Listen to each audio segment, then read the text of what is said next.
warahmatullahi wabarakatuh. Selamat siang semuanya. Gimana kabarnya? Sehat semua ya? Ya. Jadi sebelum kita mulai pembelajaran hari ini, mari kita berdoa bersama-sama dengan harapan apa yang kita lihatkan dalam kegiatan belajar mengajar ini, apa yang sudah kita harapkan ke depannya bisa mendatangkan barokah daripada guru kita. Jadi mari kita buka dengan pembacaan kitab Al-Fatihah.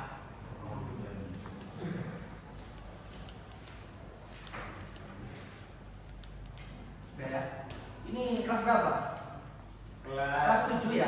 7. Oh iya. Kelas Kelas 3 bagus. apa?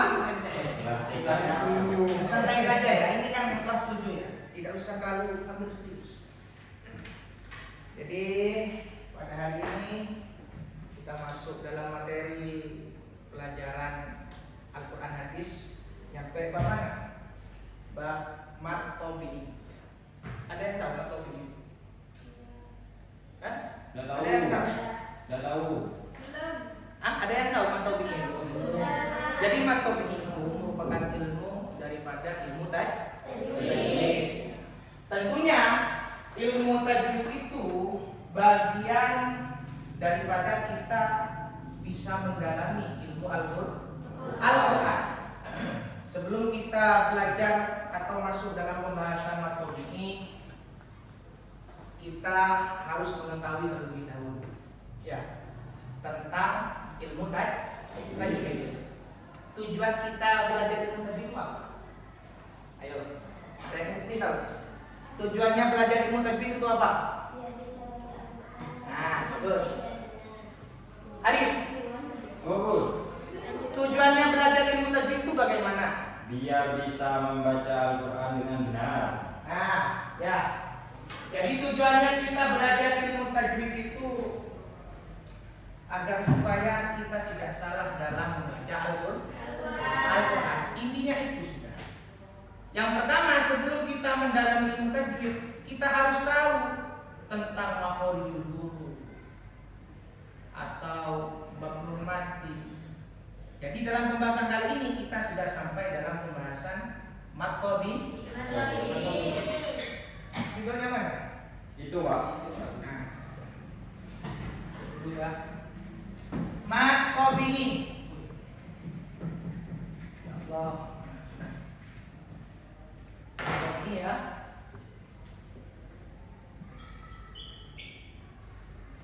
Mat ya. Kita awali dengan huruf mat. Mat itu apa? Secara bahasa. Ada yang tahu? Ada yang tahu? Panjang. Emat dalam artian sendiri secara bahasa itu adalah panjang. Sedangkan tabi'i, nah, itu secara bahasa artinya asli. Jadi kemudian kita sebutkan mat tabi'i itu adalah huruf yang dibaca panjang, tidak kurang dan tidak lebih. Nah, makanya mari kita pelajari lebih dahulu tentang ilmu mat tabi'i. Mat tabi'i itu saya ulangi lagi, apa? Mat yang panjang, yang dibaca panjang, tidak lebih atau tidak kurang. Paham ya? Sudah? Wah, oke, benar, paham ini ya. Ya. Terus kemudian kita lanjutkan. Kenapa kok bisa mat tabi'i? Kenapa kok ada huruf mat? Kenapa kok dikatakan mat tabi'i? Apa asal muasalnya mat tabi'i itu? Jadi tentunya mat tabi'i itu mempunyai huruf. Apa hurufnya huruf mat itu? Ya, huruf mat itu ada di tiga.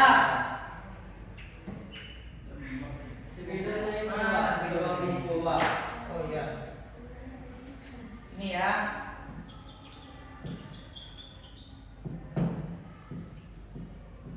Mat tabi'i itu huruf mat itu ada di tiga.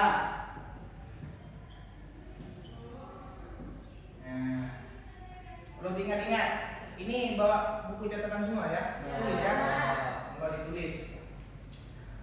Mat tabi'i. Mat yang dibaca panjang secara istilah yang tidak dikurangi atau tidak ditambah. Cara bacaannya mat tabi'i itu bagaimana? Nah, sebentar lagi saya kasih contoh. Sebelum kita mempraktekkan tentang bacaan mat tabi'i, tentunya kita harus mengetahui huruf-huruf mat. Pertama itu adalah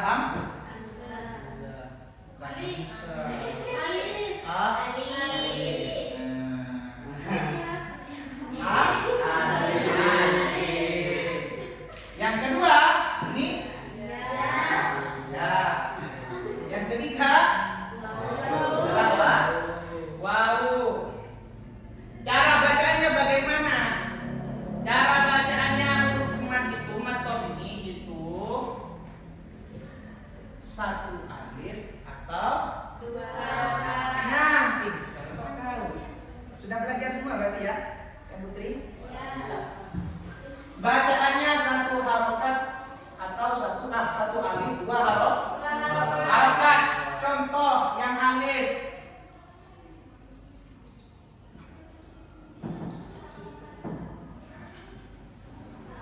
Ola.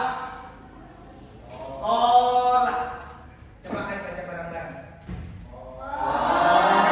Nah, terus. Ola.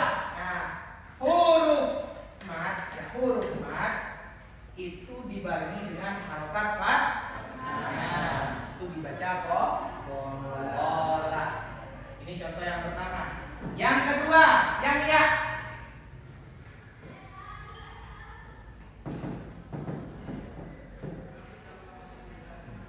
Pila.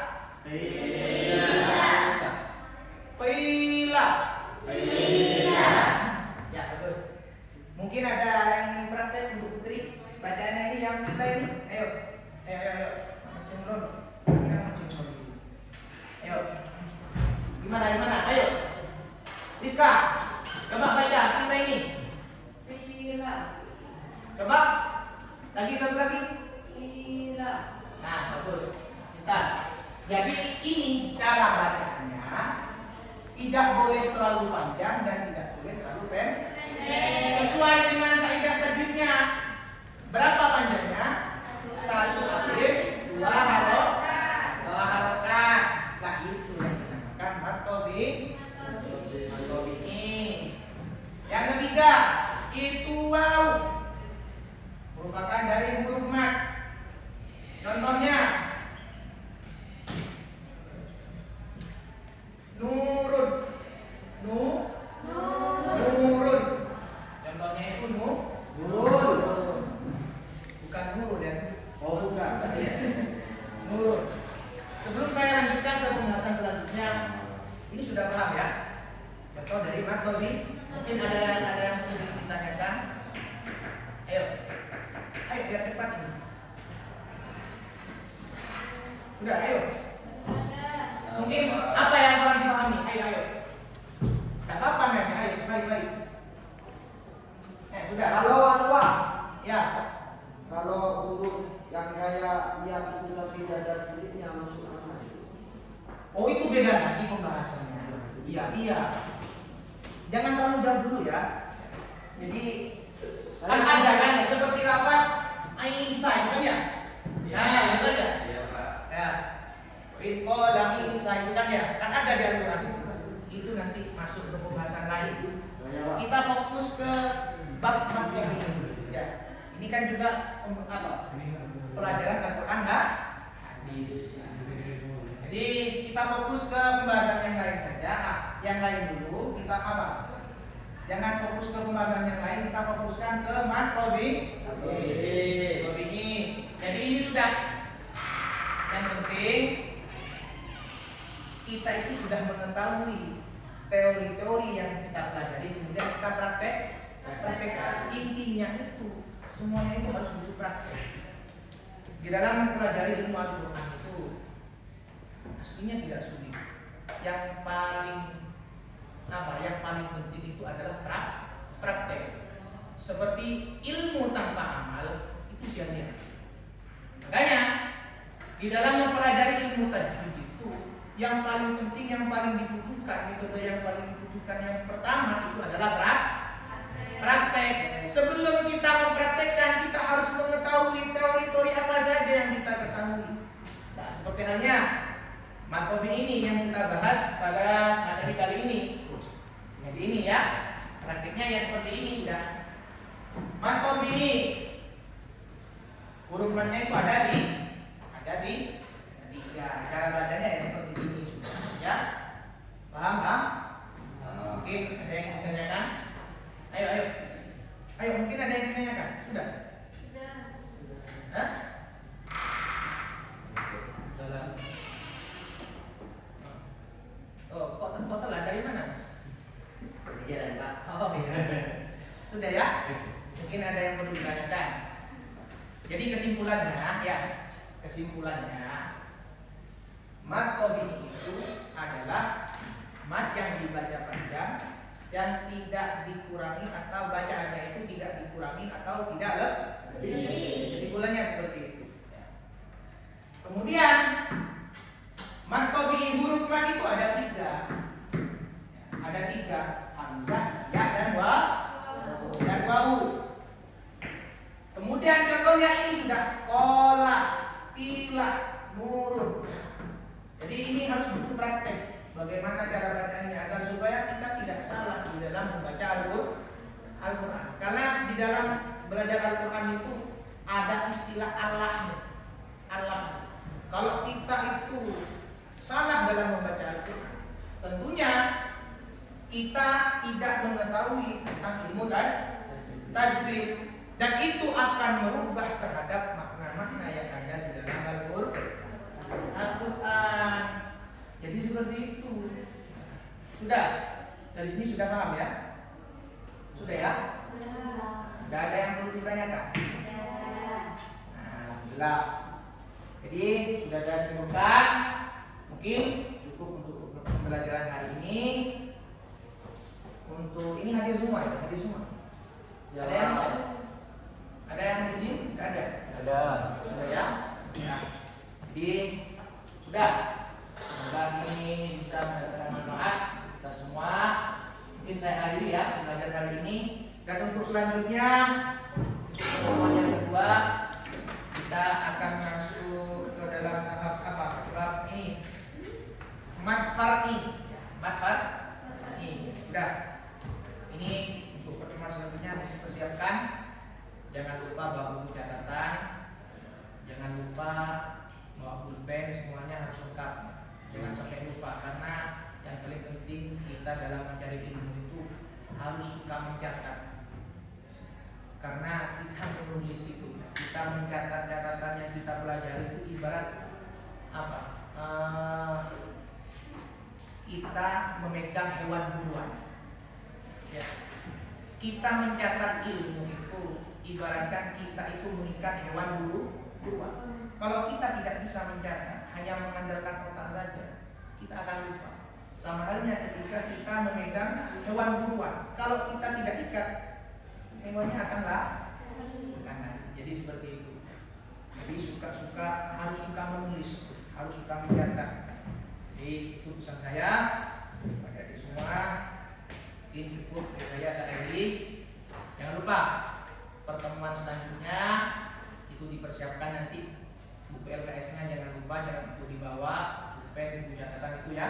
Sudah. Mungkin saya akhiri. Wassalamualaikum warahmatullahi wabarakatuh.